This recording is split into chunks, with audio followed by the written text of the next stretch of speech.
করেছেন তাদের সমস্ত খেলোয়াড় বৃন্দ, আমাদের অতিথিবৃন্দ, সমস্ত দর্শকবৃন্দ, সবাইকে অভিনন্দন জানাচ্ছি। আমরা সবাই জানি যে কালীতলা অগ্নিকণা তরুণ সংঘ দীর্ঘদিন ধরে এই প্রতিযোগিতা প্রতি বছর করে আসছে এবং এই খেলাটা আমাদের পুরুলিয়া জেলার মধ্যে একটা নাম করা জায়গায় পৌঁছেছে। এখানে যে ধরনের দর্শকরা আনন্দ পান সেটা আমাদের অনুকরণীয়। আমরা চেষ্টা করছি যাতে এইখান থেকে আমরা ভালো খেলোয়াড় তৈরি করতে পারি, সেই উদ্দেশ্যে এই টুর্নামেন্ট।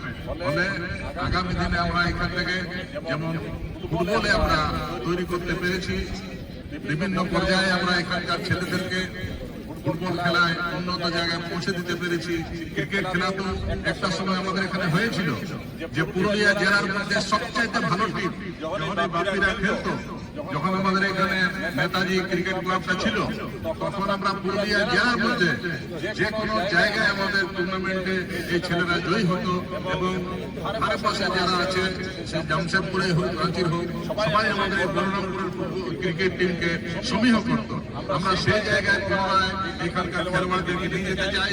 সেই উদ্দেশ্যে এই টুর্নামেন্ট আমরা দর্শকদের কাছে অনুরোধ করবো খুব ভালোভাবে যাতে এখানে আপনারা খেলাটা উপভোগ করুন এবং আনন্দ গ্রহণ করুন। এই কথা বলে আপনাদের সবাইকে ধন্যবাদ, অভিনন্দন, নমস্কার জানিয়ে আমার কথা শেষ করছি।